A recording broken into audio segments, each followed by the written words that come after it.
Go ahead and commence with the second presentation of the afternoon. We just heard from my colleague Sean Duerbach a simply amazing overview of 2012 CES trends.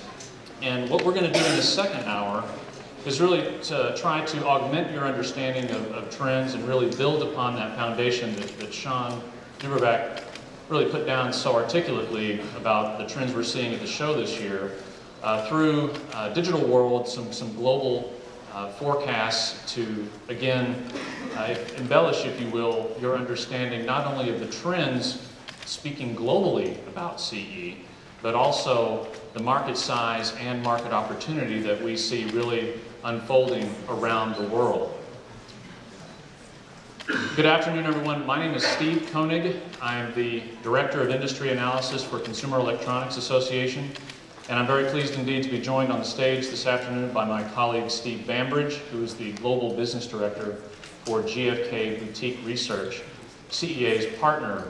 And actually, it's kind of the reverse is true. We partner with GfK Boutique Research to really create this body of research. So thank you again for joining us. We've got an action-packed hour ahead, and we're starting a bit late, so if you can just hang with us, we're going to try and endeavor to have some time for your questions at the very end. Steve? Yeah, so it's a real pleasure to be here. It's actually my first trip to Vegas, so it may seem rather amazing, but that's how it is. Very quick introduction to GfK for anyone who hasn't heard of GfK. GfK is a very large research company. It's one of the largest research companies in the world. And the division I work for... It's on now, okay. You didn't miss anything. Not yet. The Retail Technology Division does retail audit tracking, so it's collecting point-of-sale transaction data from more than 90 countries globally, not in the US, and that's why we work with the CEA. But it's a massive effort. It's more than 3,000 people in a division, very large offices in China and many other emerging market countries. And covering more than 4.5 million individual products. So we're really collecting data at almost a SKU level. That's then aggregated up, and boutique research is a very small team really within a very big division that's really looking at that from the top down, and sometimes we go very deep, sometimes we're really looking to try and see a very broad picture. The Digital World product is where we look at, we take the data for about 70 different consumer electronics products, add in the data that comes from the CEA to really get a global view, a bird's eye view, and work out how the market is shifting, both from product to product and from region to region within the world. So you can really get a sense of how things are changing over time and project forwards into the future. So I think that's enough introduction. Yeah, precisely. And that's what we're going to be describing for you, that product detail, that regional detail, where in the world is growth happening. But before we go too far down that data path, we wanted to share just a few considerations with you, just for your edification. First off, regionally. So let me describe really what we're talking about here. We've kind of segmented the globe in two hemispheres, developing economies, or emerging in this case, also developed. So in the developed world, really anchored by North America, the chief economy there being the United States, Western Europe, really powered by economic powerhouses like Great Britain, France, Germany, and others in that Western European bloc. Developed APAC, really anchored by Japan and Korea.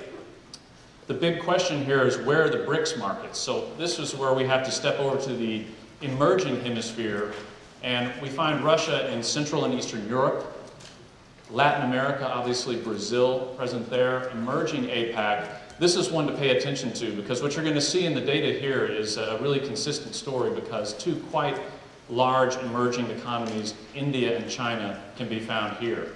And then of course Middle East and Africa really rounds out the bunch. Now, in addition to these two hemispheres of developed and emerging, we wanted to share a few considerations. First are exchange rates, and we're showing all this data to you in valuations of USD, US dollars.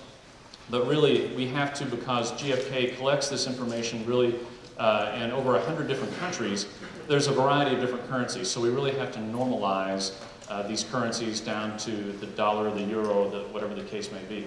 Yep. So, any comment there? Well, obviously, given here that we're looking in US dollars, one of the key flips that we're going to see is that when we're looking at Western Europe, there have been significant shifts in exchange rate between the US and the euro from 2009 going into 2010, and then 2010 going through 2011 as well. And you'll see that coming through the data, and I'll clarify kind of what the local situation was. Can be a little bit misleading. Yes. Another consideration, sales tax. A lot of the values that you're going to see are inclusive of sales tax. Forbes magazine pegs the average, and I found this surprising here in the United States. What if I told you the average sales tax in the US is 9.4%? It's true. So in other countries where we're receiving data and we're estimating, we're also including value-added tax. So all these, the data that you're going to see is inclusive of sales tax, just a consideration. And then tech subsidies, of course, primarily a component of a lot of the smartphones that we'll be talking about in the future. Those are built into this analysis as a consideration as well. Yeah, we have to be very careful when we're comparing, particularly the mobile handset market across different regions, because some countries have subsidized business models going on through the network operators, some countries and regions don't, and particularly Western Europe. If we kind of look purely at kind of the actual retail value of what that transaction was, that can be very misleading. And so what we actually look at when we're talking about the value of the mobile handset market is unsubsidized value, just to be very clear about that. Yes. So enough of the caveats. Let's get into some of the trends that we're really seeing manifest here in the global technology marketplace at the retail level. We've tried to kind of categorize them here in three different buckets, very, very big buckets, if you will: economic, consumer, and technology. And we've tried to summarize, if you will, some of the broad brush trends that we see really taking place in each of these different groups. Certainly this is not all of them, but we feel like this kind of captures the essence of what you need to know as media when you're reporting on some of these global trends. Economic, obviously, we're going to talk a lot about emerging markets that are adding to the global market opportunity at retail for technology devices. Obviously, everywhere in the world we see broadening sales channels. We hear increasingly about more and more online activity. This is represented in this analysis. So just another consideration. Price deflation, more competition. It's a free market system, so obviously those prices are going to get pushed down. Compositional product shifts, these are in abundance. We're going to talk a lot about those today as we see a global shift towards mobile connected devices. We'll get into that in the coming minutes. But also not listed here are some like the sovereign debt crisis in Europe. And Steve's going to talk a little bit more about the euro and what, some different potential hypotheticals in terms of if that currency survives or not. On the consumer front, really we've tried to capture here some of the more familiar buzzwords to most of you: connectivity, mobility, convergence, personalization. Really these are all big brush factors, if you will, that are driving global demand for consumer technology products. And last but not least, technology. Big stories at the show. These are really trends that have been omnipresent over the past several years. It gets increasingly hard, really, doesn't it, to find really hyper new technology trends unless you're really talking about engineering and you're covering that space. But these are some that we feel are relevant. You could include miniaturization as part of this, but some general trends.